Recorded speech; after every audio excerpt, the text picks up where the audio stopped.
চিকিৎসা ব্যয়, ঔষধের দাম, চিকিৎসার ব্যবস্থা নিয়ে দীর্ঘদিন ধরে নানা আলোচনা হচ্ছে। গবেষণা বলছে চিকিৎসা ব্যয়ের 64% এখন ওষুধের পেছনে খরচ হচ্ছে। যদিও গবেষণাটা বেশ কিছুদিন পুরনো। এর মধ্যেই নতুন খবর, সরকার অত্যাবশ্যকীয় ওষুধের তালিকায় কাটছাঁট করছে। কিন্তু এর মানে কি ওষুধের দাম বেড়ে যাবে? এটাই এখন বড় প্রশ্ন। আসুন প্রশ্নটার একটু উত্তর খুঁজি। একটু বলে নেই, অত্যাবশ্যকীয় ঔষধ বা এসেনশিয়াল ড্রাগস হচ্ছে সেই ওষুধগুলো যেগুলো মানুষের সবচেয়ে জরুরি ও মৌলিক স্বাস্থ্য চাহিদা মেটায়। জ্বর, ডায়রিয়া থেকে শুরু করে ডায়াবেটিস, উচ্চ রক্তচাপ, হাঁপানি, হৃদরোগ, এমনকি ক্যান্সারের ওষুধও এতে থাকতে পারে। সাধারণভাবে এই অত্যাবশ্যকীয় ঔষধের মূল্য নির্ধারণ করে দেয় সরকার। এবার ঘটনায় আসি, যে কারণে ঔষধ নিয়ে সমাজে আপনার আমার মধ্যে প্রশ্ন তৈরি হয়েছে।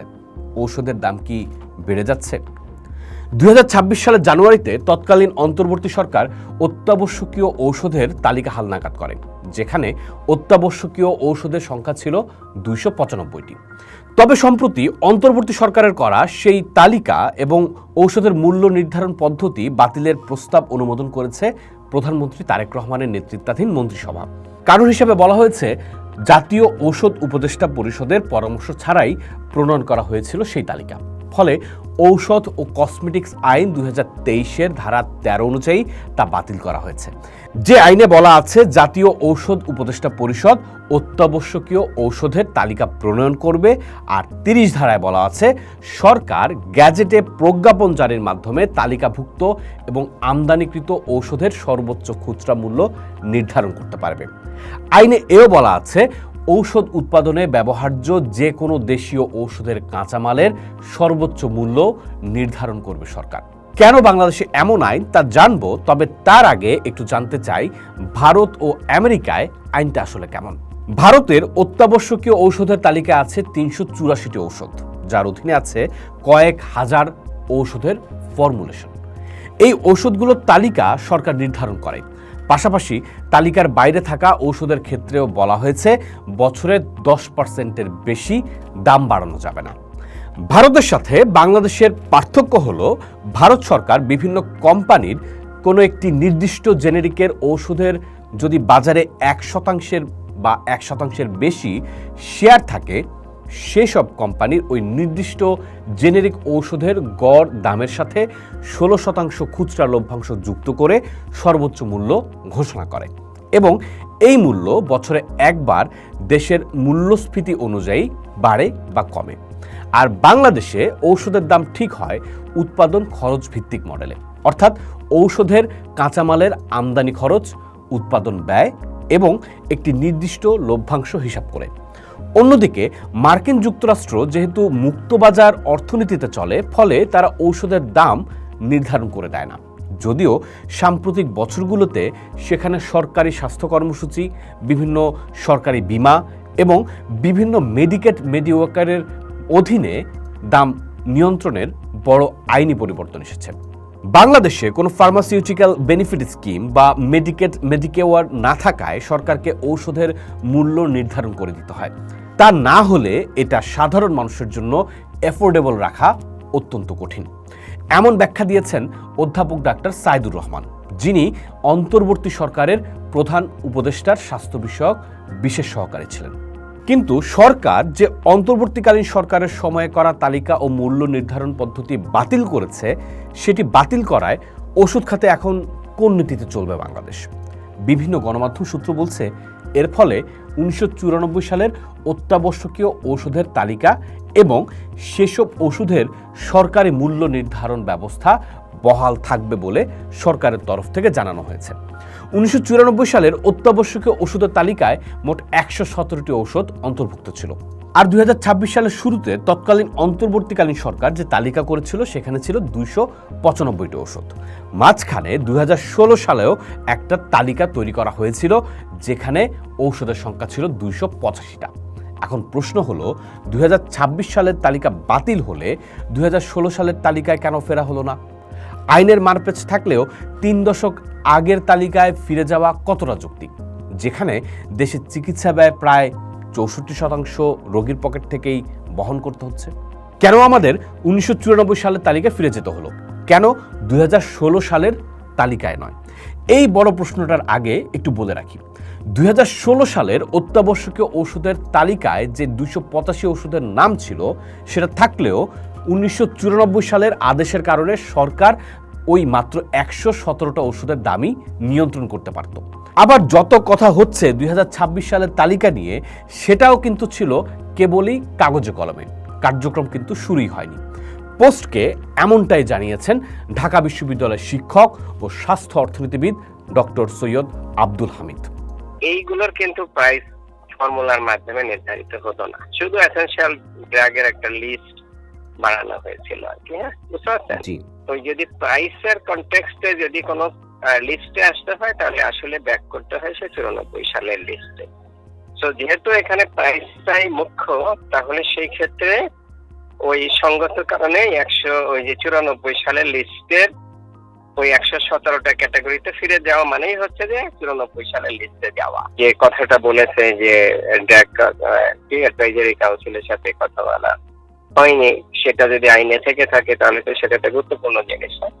তো সেটা আমি ছিলাম কমিটিতে, বাট ওই সময় আমাদের চেয়ার ছিল যে তখনকার দিনে বাংলাদেশ মেডিকেল ইউনিভার্সিটি শাইন ভাই আর কি।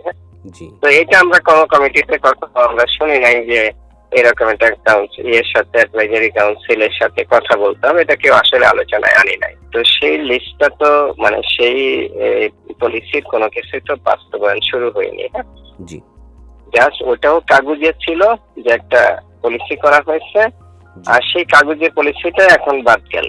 তবে এটাও ঠিক, 1994 সালের তালিকায় ফিরে যাওয়া মানে অত্যাবশ্যকীয় তালিকা ছোট হয়ে যাওয়া। এখানে ব্যবসায়িক স্বার্থ আছে বলে মনে করছেন আরেক জনস্বাস্থ্য বিশেষজ্ঞ ডাক্তার আবু জামিল ফয়সাল। মানে ঔষধের যে ক্ষেত্রটা এবং ঔষধের যে বাজারটা বিশাল বড় বাজার। এখন সেই জন্য আমাদের 2026-এ যে মূল্যটা, যে তালিকাটা প্রস্তুত করা হয়েছিল, এতে করে অনেক বেশি ঔষধ ওর মধ্যে লিস্টেড হয়ে গেছিল, যেটা থেকে ব্যবসায়ীরা ব্যবসা করতে পারতো না। সেই জন্য ব্যবসায়ীরা কৌশলে করলো কি, এটাকে বাতিল করা যায়, এবং বাতিল করায় তারা সঙ্গে আরো একটা কৌশল অবলম্বন করলো যে 2016 হইলো আমাদের সেই মানে আওয়ামী লীগের সরকার, সেই সরকারের আমরা জিনিস ধরবো না, ফ্যাসিবাদের সরকারের আমরা চলে যাব একদম সবচেয়ে পিছনের দিন যেটা আছে সেটাতে। মানে 1994 সনের যেটা তালিকা, খুবই অল্প সংখ্যক ঔষধের তালিকা আছে। তার মানে হইল যে আমাদের এইখানে ব্যবসায়ীদের কারসাজিতে, ব্যবসায়ীদের ইয়েতে, মানে ব্যবসায়ীরা যেভাবে আমাদের পার্লামেন্টারি লোকজনদেরকে বুঝাইছে, তারা সেটাই বুঝছে এবং সেই অনুযায়ী কাজটা হয়েছে। অন্যদিকে জনস্বাস্থ্যবিদ ডাক্তার মুশতাক হোসেন মনে করেন 1994 সালের তালিকায় অনেক অত্যাবশ্যকীয় ঔষধ এখন আর ব্যবহার হয় না, ফলে সেখানে না গিয়ে সর্বশেষ তালিকায় অর্থাৎ 2026 সালের তালিকায় হালনাগাদ করা দরকার ছিল। মানে এটা গ্রহণযোগ্য না, এবং এটা অনেকটাই একটা প্রহসনের মতো হয়েছে। কারণ 1994 সালের পরে ঔষধের অনেক পরিবর্তন হয়েছে, অনেকগুলো ওষুধ বাতিল হয়ে গেছে, অনেকগুলো ওষুধ প্রযুক্তিগতভাবে উন্নত হয়েছে। কাজেই সেগুলো আমাদের বিবেচনায় নেওয়া দরকার ছিল। সেটা আমি দুঃখিত যে আমাদের যে সরকার ক্যাবিনেট সেটা বিবেচনায় নেননি। আশা করি তারা তাদের এই সিদ্ধান্ত বাতিল করে 2026-এর তালিকাটাই রেখে তারা বিভিন্ন অংশীজনের সঙ্গে কথা বলে সেটা তারা সংশোধন, সংযোজন বা উন্নত করতে পারে। আরেকটা প্রশ্ন, ঔষধের নিবন্ধন, মূল্য নির্ধারণ ও মান সংক্রান্ত বিষয়ে বছরে অন্তত 2 বার ঔষধ প্রশাসন অধিদপ্তরের গণশুনানি হওয়ার কথা, কিন্তু গত 2.5 বছরে এমন কোনো শুনানি হয়নি। এর আগে আয়োজিত গণশুনানিগুলোতেও সাধারণ ভোক্তাদের অংশগ্রহণের সুযোগ ছিল না। একই সঙ্গে নতুন ওষুধের চূড়ান্ত অনুমোদন প্রদানকারী ড্রাগ কন্ট্রোল কমিটির সভাও প্রায় 2 বছর ধরে হয়নি। আমরা ভোক্তারা গিয়ে তো খুব জোরে সোরে গলা ফাটায় আমরা বলবো যে এই ওষুধের কেন এই দাম নির্ধারণ হইল, এই ঔষধ তো অত্যাবশ্যকীয় ঔষধ, আমরা গিয়ে উচ্চারণ করলেই তখন তো ওই ডিজিডি এর মানে মূল্য নির্ধারণী যে কমিটি আছে তাদেরকে তখন শুনতে হবে। তো সেই জন্য এই গণশুনানি হয় না, এবং গণশুনানি আগামীতে হবেই না। এবার আরেকটা প্রসঙ্গে আসি। মার্কিন বাণিজ্য চুক্তি নিয়ে বেশ কথা হচ্ছে, কিন্তু ঔষধের আলাপে এই চুক্তি কিভাবে আসে? বিশেষজ্ঞরা বলছেন মার্কিন বাণিজ্য চুক্তির সাথে এই তালিকা হালনাগাদ বা 1994 সালের তালিকায় ফিরে যাওয়ার কোনো সম্পর্ক নেই। মার্কিন এই যে চুক্তির সাথে এটার কোনো সম্পর্ক আছে কিনা? না, আমার জানা মতে এটা সম্পর্ক নাই, কারণ মার্কিন চুক্তির সাথে ওষুধের সম্পর্ক নাই। ওষুধের মানে এই এই যে আমাদের এখন যে জেনারিক প্রোডাক্ট আমরা তৈরি করি সেটা মানে আমরা এইটা মানে এই কনটেক্সটে এই ওষুধ নীতির এই জেনারিক প্রাইস এবং এসেনশিয়াল ড্রাগ লিস্টের এটা আমার জানা মতে কোনো সম্পর্ক নাই, মানে কোনো লজিক নাই আর কি। আমি জানি না তাদের কোনো কারণ তারা দেননি, বলেছেন যেটা হালনাগাদ করা হবে, হালনাগাদ করার নামে তারা 1994 সালে ফেরত গেছেন। অন্য কোনো কারো প্রভাব আছে কিনা সেটা আমার জানা নেই। তবে তালিকার সাথে মার্কিন চুক্তির কোনো সম্পর্ক না থাকলেও দেশের ঔষধ শিল্পের সাথে মার্কিন বাণিজ্য চুক্তির একটা সম্পর্ক আছে। শিক্ষক ও গবেষক মাহা মির্জা একটি কলামে লিখেছেন মার্কিন বাণিজ্য চুক্তি ও বাংলাদেশের ঔষধ শিল্প নিয়ে। সেখানে তিনি লিখেছেন মার্কিন চুক্তিটি ইন্টেলেকচুয়াল প্রপার্টি রাইট বা মেধাস্বত্ব আইনের রোবাস্ট ইমপ্লিমেন্টেশন চাইছে বাংলাদেশ পেটেন্ট আইন কঠোরভাবে প্রয়োগ করুক। এখানেই হচ্ছে সম্পর্কটা। আমাদের ঔষধ শিল্পের সঙ্গে মেধাস্বত্ব আইনের একটা জটিল সম্পর্ক আছে। দেশে উৎপাদিত 90% জেনেরিক ঔষধের কাঁচামাল আসে বিদেশ থেকে, যার বেশিরভাগেরই কোনো পেটেন্ট নেই। এই ইন্টেলেকচুয়াল প্রপার্টি রাইট লঙ্ঘিত হলে বাংলাদেশ কাস্টমস যাতে সেটা আটকাতে পারে সেই প্রশিক্ষণ কার্যক্রম কিন্তু ইতিমধ্যেই শুরু হয়েছে।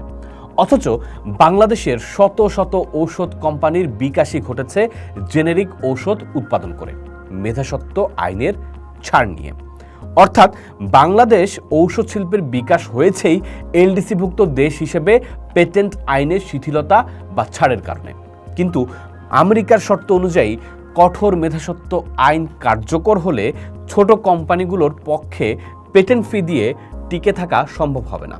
ফলে কোম্পানিগুলোকে যদি পেটেন্ট ফি দিতে হয় তাহলে জেনেরিক ঔষধের দাম বেড়ে যেতে পারে, সেটা বেড়ে যেতে পারে 1000% পর্যন্ত। সো কি ভাবছেন? পোস্ট দেখুন, ভাবুন, করুন, থাকুন পোস্টের সাথে।